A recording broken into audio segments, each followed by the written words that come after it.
Новое дошкольное учреждение в сельском поселении Южное построено в рамках государственной программы «Комплексное развитие сельских территорий». Объект рассчитан на 120 детей. И здесь будут созданы все необходимые условия, чтобы детство было по-настоящему запоминающимся. Новый детский сад в селении Южное дополнил ряд объектов, построенных здесь за последние годы. Рядом школа, открытая в прошлом году, и ФАП, введенный в строй в 2023. А сейчас и современное дошкольное учреждение. Уже почти 100% строительных работ на объекте завершены. Сейчас последние штрихи. Полностью обустроили прилегающую территорию, установили малые архитектурные формы, завершили внутреннюю отделку, монтаж дверей, установлена система отопления и вентиляции, прокладка инженерных сетей. Сейчас устанавливают лифт и начнут генеральную уборку здания. За строительными работами тщательно все это время следили специалисты.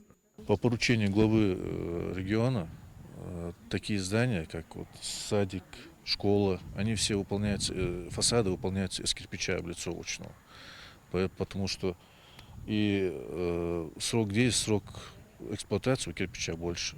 На цокольном этаже расположены хозяйственные кладовые и технические помещения. Все кабинеты предназначены для длительного пребывания детей, обеспечены естественным освещением. Входы в игровые комнаты оборудованы тамбурами. При строительстве детского сада учитывали пожелания работников дошкольного учреждения. С первых дней, как началось строительство, еще когда были только стены, мы находились на стройке.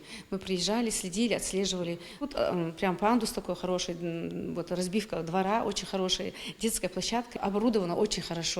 Новый детский сад предназначен для детей в возрасте от 1,5 до 7 лет. На первом этаже будут расположены игровые комнаты для младших групп, а также вестибюль с помещениями для охраны и пожарного поста, гардероб, санузлы для персонала, медицинский блок с необходимым оборудованием, пищеблок и прачечная. На втором этаже будут размещены игровые комнаты для детей старшего и среднего возраста, кабинеты для занятия, зал для музыкальных и спортивных мероприятий и не только. Проектом предусмотрены специализированные помещения и для медицинского персонала. Особое внимание здесь планируют уделить развитию талантов детей. Набор работников, специалистов уже имеется, даже перебор есть. Есть желающие, включая всех и старших воспитателей, и младших, и нянечек. Мы уже более 60 детей набрали.